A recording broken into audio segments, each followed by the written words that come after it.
본질을 회복하는 신앙입니다. 본질에 관한 이야기인데요.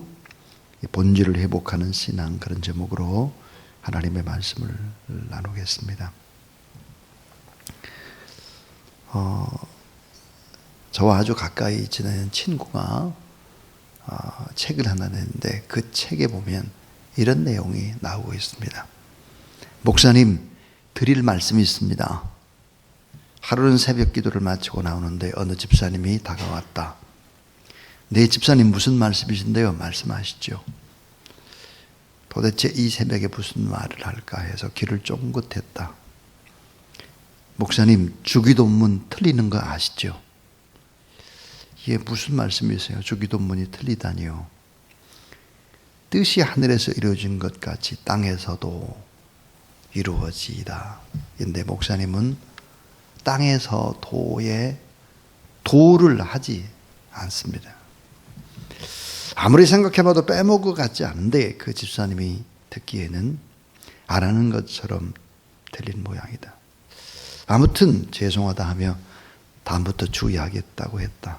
근데 문제는 그 다음부터였다. 그 다음날부터 새벽 기도를 주기도문으로 마칠 때가 되면 얼마나 긴장이 되는지 도가 들리도록 일부러 더 크게 했다. 땅에서 도 이루어지이다. 그뿐 아니라 주기도문의 처음인 하늘에 계신 우리 아버지여부터 도를 생각하느라 중간에 기억이 잘 안 나기도 했다. 그 일을 겪으면서 이런 생각을 했다. 참 사소한 말이지만 그것이 사람을 이렇게 긴장시키고 이렇게 힘들게도 할 수 있구나. 저의 친구의 얘기입니다. 저의 얘기가 결코 아니에요. 인간은 이렇게 약한 존재라는 거예요. 말 한마디를 가지고도 많이 고민한다는 것이죠. 그것이 어찌 목회자만의 문제이겠습니까? 여러분도 마찬가지죠. 자, 우리 인간의 마음이라고 하는 것은 뭘까요? 육체라는 성전의 지성소에 해당합니다. 특별히 가까운 가족들로부터 지적을 받고 사랑하는 교우들끼리 관계가 파괴되고 이렇게 한다면 깊은 상처가 오래오래 남을 수 있을 뿐만 아니라 평생도 남을 수 있다 하는 것입니다. 어떤 사람은 엄청 고집이 세서 자기가 틀렸다는 말을 절대로 안 하는 무서운 사람들도 있습니다. 여러분 주변의 사람들이 힘이 들기 시작을 하죠. 누가 봐도 틀린 말인데 끝까지 우기면서 맞다고 고집을 피우는 거예요. 이런 사람들이 있죠. 안중근 의사를 외과 의사라고 고집하는 거예요. 몽고 반점을 중국집이라고 막 우기는 거예요. 특별히 의학세를 새라고 우기는 거죠. 의학세 소리를 아예 그냥 흉내를 내면서도 예를 들어서 의학세가 의학하고 우는 새가 의학세라고. 사실 의학세가 풀이 이렇게 풀. 의학세는 예를 들어서 갈대와 비슷한 풀입니다. 풀. 근데 의학세를 새라고 우기는 거예요. 오늘 본문에도 그런 사람들이 등장을 합니다. 막 고집하는 거예요. 말도 안 되는 소리 가지고 큰 소리 빵빵 치고 예수님 앞에서 바리새인과 서기관들입니다. 자, 엄청난 무서운 고집쟁이들, 가짜 신앙을 진짜라고 막 우겨대고 고통을 치고 본질이 아닌데 이게 비본질적인 것인데 이게 본질이다, 이게 맞다라고 막 큰 소리를 치고 있는 사람들이 잘못된 신앙이라고 오히려 예수님을 고발하고 고소하고 정죄하는 어리석은 사람들이 등장을 합니다. 그런데 이 사람들은 누구였을까? 유명한 사람들입니다. 바리새인이고 서기관이니까요. 성경을 줄줄줄 외우고 성경을 다 쓰는 사람들이고, 그리고 예루살렘에서 파견을 받아 내려왔으니까 예수라고 하는 사람, 저 하는 행위가 옳은지 틀린지 이거를 좀 판별하라 보낸 그런 사람들이, 감찰관들이에요. 오히려 자, 예수 그리스도가 보시는 신앙과 바리새인과 서기관들이 보는 신앙이 너무 차이가 나는 거죠. 자, 본질이냐 비본질이냐, 참 신앙이냐 가짜냐, 이런 판별들이 오늘 본문에서 등장하고 있습니다. 자, 이제 첫 번째로 생각해 봐야 될 것은 참 신앙의 본질은 뭘까 하는 거예요. 여러분, 참 신앙의 본질이 뭘까요? 신앙의 본질 잘 생각하셔야 돼요. 이 신앙의 본질이라고 하는 것은 지난번에도 말씀드렸지만 사람 앞에서가 아니라 하나님 앞에서입니다. 사람 앞에서가 아니라 하나님 앞에서 행동하는 태도예요, 태도. 그러니까 이 태도가 본질인 것입니다. 하나님 앞에서 어떤 태도를 취하느냐, 신전의식을 가지고 있느냐, 코람되어 하나님의 모든 것 다 보시고 아시고 무게도 달아보시고 흥망성쇠, 개인의 크고 작음, 높음, 낮음 이런 모든 것들을 다 이끄시는, 섭리하시는 하나님, 그 하나님 앞에서의 삶의 태도가 신앙이다 하는 것입니다. 또 하나 참신앙의 본질이 뭘까? 그것은 겉으로 드러난 결과가 아니에요. 결과보다 훨씬 더 중요한 것이 뭘까? 마음의 내적인 동기입니다. 마음의 내적인 동기예요, 동기. 다시 말하면 그 마음의 중심, 그 마음의 진실, 그 내면 세계, 이 겉으로 드러난 것이 아니에요. 오늘 예수님께서도 그런 말씀하죠. 참 뭐 많이 먹고 손 씻고 이렇게 중요한 것이 아니다.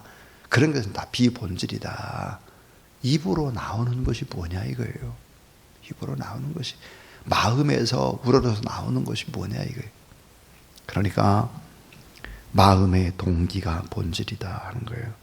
겉은 중요하지 않다. 얼굴 중요하지 않아요. 마음이 중요하다.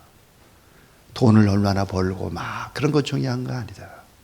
화려하고 아름답고 그게 뭐가 그 중요하냐. 마음이 중요하지. 스스로 내가 잘났다, 의롭다고 여기는 자의 큰 함정이 뭘까? 마음이 뜨거운 사랑이 없어요. 마음에 간절히 불쌍히 여기는 긍휼이 없어요. 그러니까 내적으로 생겨나는 기쁨과 감사와 감격도 물론 없죠. 그 다음에 참신앙의 본질이라는 것이 뭘까요? 그거는 자, 하늘의 상급을 기대하는 것입니다. 하늘의 상급을 기대해야 돼요. 사람의 상급이 아니에요. 하늘의 상급을 기대하고 중요한 게 은밀히 행하는 거예요. 은밀히. 오른손이 하는 거 왼손이 모르도록 우리가 구제하고 또 금식하고 기도하고 뭐 이런 것도 좀 가능한 한 은밀하게. 왜? 하나님 다 보시니까 반드시 신앙에는 뭐가 따르나? 상급이 따라요. 예배도 마찬가지입니다. 하나님 앞에 이런 참 본질을 생각하면서 예배를 드리면 하나님께서 예배자에게 뭘 줄까요? 상급 주죠. 하나님께 나가는 자는 반드시 하나님의 살아계신 것과 그를 찾는 자들에게 상 주시는 이심을 기억해야 할지니라 그랬어요.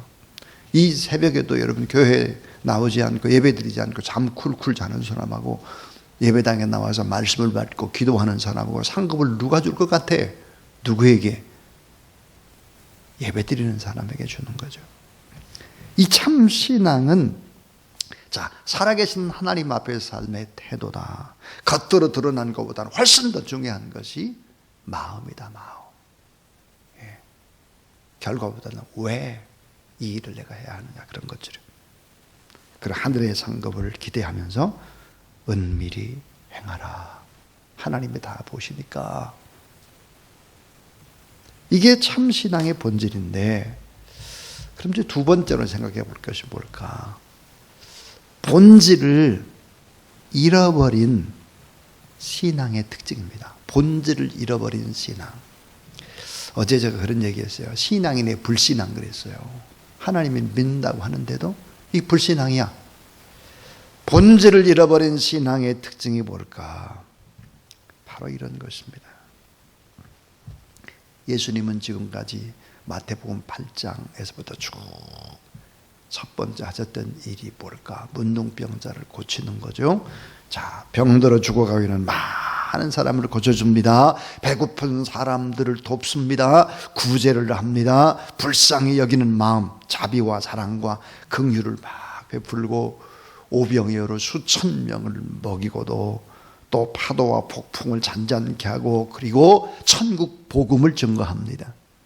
따뜻한 마음, 누구나 다 받아들이는 마음, 이해하는 마음, 위로해주는 마음, 격려해주는 마음, 이 같은 마음이 바로 예수 그리스도에게 있었는데, 예루살렘에서 파견 나온 바리새인과 서기관들은 어처구니 없게도 이런 일에 관심이 없었다는 거예요.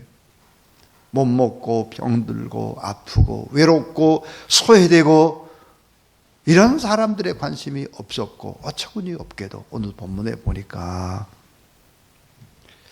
병든 자가 아니고 배고픈 자가 아니고 절망해서 울고 있는 사람의 문제가 아니었다.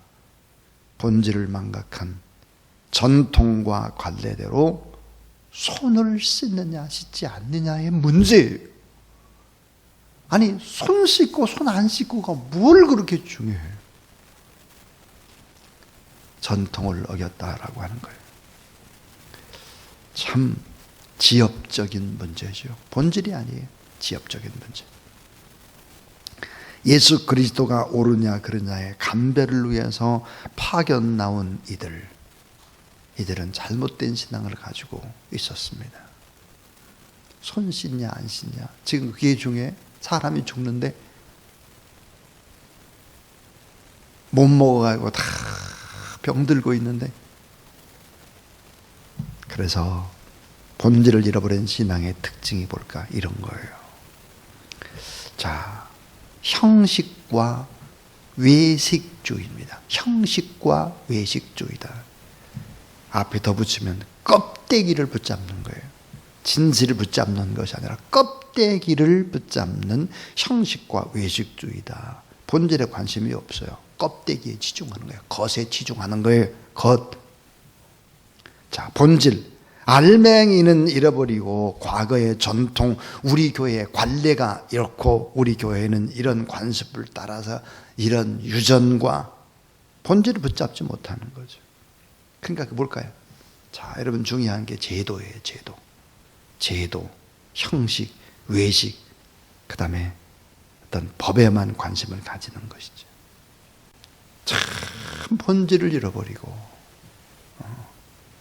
그래서 제정 러시아 당시에 맨날 이 본질은 잃어버리고 사람들은 굶고 죽고 아파하고 힘들어하는데 제도에 얽매였습니다. 형식, 외식, 법에만 지정을 했던 것이죠. 그래서 결국은 어때요? 나라가 망했습니다. 그 거대한 나라, 전혀 망하지 않을 것 같은 제정 러시아가 폭삭 망했죠. 공산주의가 된 거예요. 참 무서운 일이죠. 제가 94년도 겨울이죠. 93년도에 저희가 이제 이정권 선교사님을 이제 소련 모스크바에 파송을 하고, 그 다음 몇 달 후에 제가 이제 모스크바를 방문을 하게 됐는데, 1994년이니까 겨울이에요. 저는 참 러시아가 이렇게 폭삭 망했다라고 하는 것이 믿어지질 않았어요. 왜냐하면 빵 한 조각, 치즈 한 조각을 받기 위해서 줄을 섰는데 모스크바 시내 끝이 없어요. 그럼 아침 일찍부터 이거 하나 받기 위해서 쭉 추운데 오돌오돌 떨면서 줄이 끝이 없는 그 줄이 오후까지 이어지는데, 오후 2시에 되니까 딱 끊어져요. 왜냐면 빵이 없잖아요. 꾸역꾸역 돌아가는 것입니다. 그런 모습을 보면서 아니 어떻게 러시아가 이럴 수 있을까? 그럴 수 있습니다. 여러분, 제정 러시아, 예수 그리스도를 믿는 나라, 그런데 공산주의로 넘어가고 말았죠. 껍데기인 제도와 형식과 예술과 법에 치중할 때 이런 일들이 벌어질 수 있다 하는 것입니다. 그 다음에 본질을 잃어버린 신앙의 특징이 뭘까 그러면요, 자 여러분, 형식과 외식에 치중을 하다 보면 그 다음에 벌어지는 일이 뭘까? 정죄하고 비판하는 거예요. 정죄하고 비판. 자, 무슨 제도가 만들어지고 법이 자세히 만들어지잖아요. 그럼 법에 미쳐가지고 이걸 판결을 하는 것이죠. 그래서 정죄와 비판의 무서운 칼을 휘두르기 시작을 하는 것입니다. 잘못을 지적하고 판단하고 비판하는 것이죠.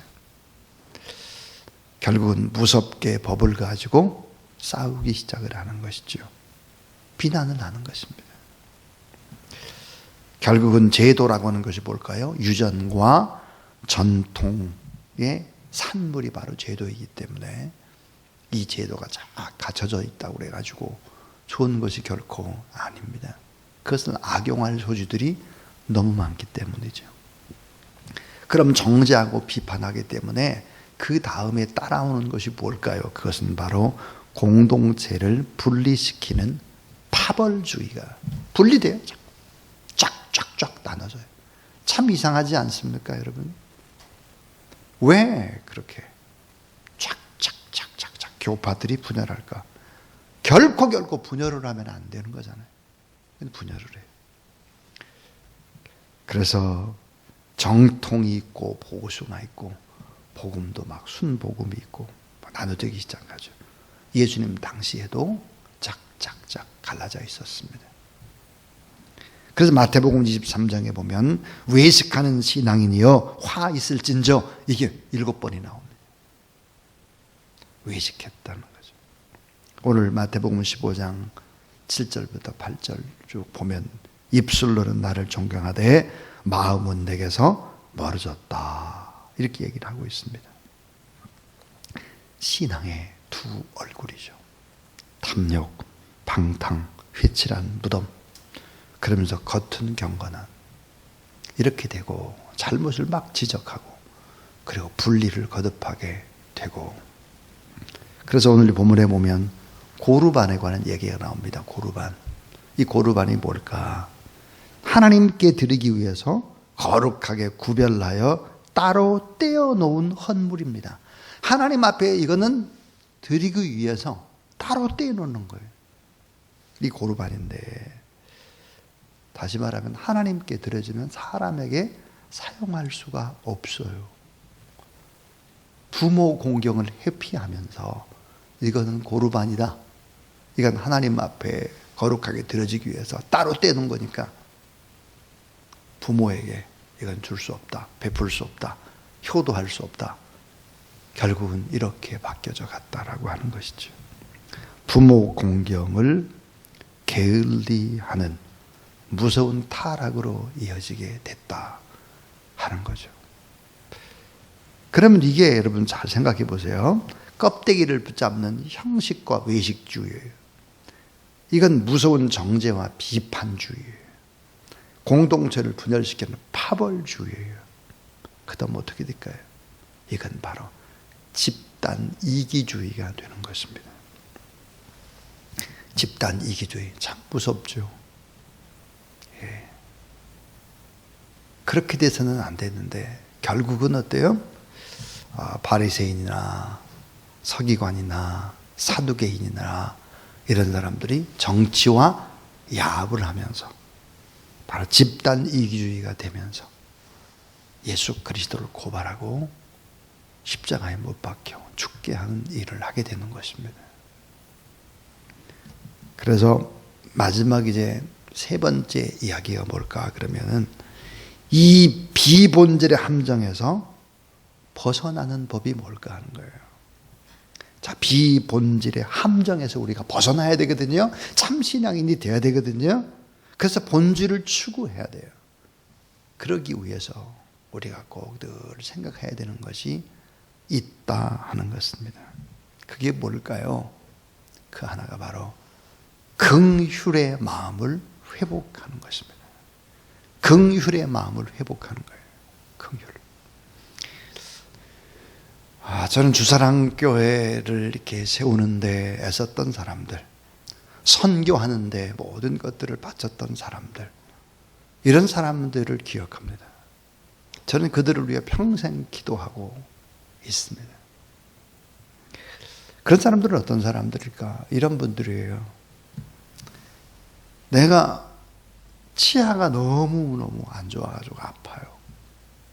그런데 치아를 위해서 써야 될 돈을, 임플란트 해야 될 돈을 하나님 앞에 건축원금으로 바치는 거죠. 그리고 하나님 앞에 기도하는 거예요. 하나님, 내 치아를 좀 고쳐주세요. 또 많은 분들이 자녀를 위해서 부었던 교육보험 이런 거 다 깨버렸어요. 그리고 하나님 앞에 바치면서 뭐라고 했느냐? 우리 아들, 딸의 장례를 하나님 앞에 부탁합니다 하고 기도하는 거예요. 여러분, 신앙인의 불신앙, 우리가 고통받는 사람들이 얼마나 많고, 그런데 내 비본질적인 것, 그것을 위해서, 나를 위해서 막 쓰면서 너무 인색함, 이러면 안 되는 거죠. 그렇게 하게 되면 신앙은 껍데기가 되어버립니다. 다시 말하면 눈물이 회복되질 않는데, 긍휼이 회복되질 않는데 어떻게 참 신앙이라고 말할 수 있겠습니까? 겉만 화려한데, 겉만 좋게 보이는데 명품 옷을 입고 다녀야 뭐해요? 그게 아무 소용이 없는 거죠. 긍휼의 마음을 회복해야 된다. 예수님이 그렇게 하셨죠. 따라하세요. 내가 긍휼을 원하고 제사를 원치 아니하노라. 예. 내가 긍휼을 원하고 제사를 원치 않는다. 내가 인자, 애자, 인애를 원하고 사람을 사랑하는 걸 원하고 제사를 원치 않는다는 거예요. 그래서 하나님 앞에 우리가 예배를 드리면서 너무 무자비하고 너무 거칠은 말을 막 쏟아내놓고, 이건 아니죠. 입에서 나오는 것들은 마음에서 나오나니 이것이야말로 사람을 더럽게 하느니라 그랬습니다. 마음속에 나오는 것은 악한 생각과 살인과 간음과 음란과 도둑질과 거짓 증언과 비방이니 이런 것들이 사람을 더럽히는 것이요, 씻지 않는 손으로 먹는 사람을 더럽게 하지는 못하느니라 그랬습니다. 그러니까 이 긍휼을 회복해야 돼. 사랑을 회복해야 돼. 눈물을 회복해야 돼. 그렇지 않으면 안 되는 것입니다. 너무 좋은 옷을 입을 때도 부끄러워해야 하고, 너무 좋은 음식을 먹으면서도 부끄러워해야 되고, 내가 이렇게 해도 되나, 이런 생각을 해야 되겠죠. 또 하나, 이 비본질의 함정에서 벗어나려면 우리가 가져야 될 것이 뭘까? 그것은 바로 나 자신이 죄인임을 인정하는 것입니다. 내가 죄에서 구원받은 그런 사람이지. 그렇다면 이 죄에서 구원받은 은혜를 하나님 앞에 갚아야지. 그리고 나를 부정하고 십자가를 지는 것입니다. 큰 사랑, 큰 은혜, 큰 긍휼 때문에 죄인 된 내가 의인이 됐으니까 내가 늘 나의 모습들을 돌아보고 주의 십자가 앞에 서야 한다. 또 하나가 뭘까 하는 것은 바로 은혜를 기억하는 것입니다. 은혜. 생각해보면 우리 주변에 다 나를 돕는 분들이 대부분이죠. 다. 어찌 보면 나를 다 잘되게 하는 분들. 내가 은혜를 다 입었습니다. 은혜를 다. 근데 정말 머리 검은 짐승, 사람을 거두지 말라 그랬는데 예전에 사람만 그렇게 배반을 해요. 배반을. 사람만 조금만 마음이 트이면 뒤틀어져요. 그래서 말씀과 기도로 거룩해지는 것이죠. 은혜를 기억하라. 자기를 부정하고 십자가를 져야 한다. 내가 죄인에서 구원받았다는 사실, 그리고 내가 하나님의 자녀라는 사실, 하나님이 내 모든 모습을 보시고 다 상 주신다는 사실, 그리고 긍휼의 마음, 따뜻한 용서의 마음, 사랑의 마음, 이런 것들이 회복되어야 된다 하는 것입니다. 여러분, 자연을 오염시킨 것도 인간이고 나라를 이 지경으로 만든 것도 인간이고 제도가 아니라 부패한 인간의 마음의 문제였어요. 내 마음의 문제. 마음의 문제. 죄의 뿌리는 바깥에 있는 것이 아니라 내 마음 안에 있다는 거죠. 사랑이 없는 정죄, 사랑이 없고 막 지적만 하는 정죄는 날카로운 칼과 같습니다. 긍휼이 없는 비판은 살인과 같습니다. 긍휼이 없는 비판, 용서가 없는 정의는 무서운 파괴의 도구가 될 것입니다. 그러므로 참 본질을 추구하는 참된 신앙인들 우리 모두 다 될 수 있기를 주의 이름으로 축원합니다.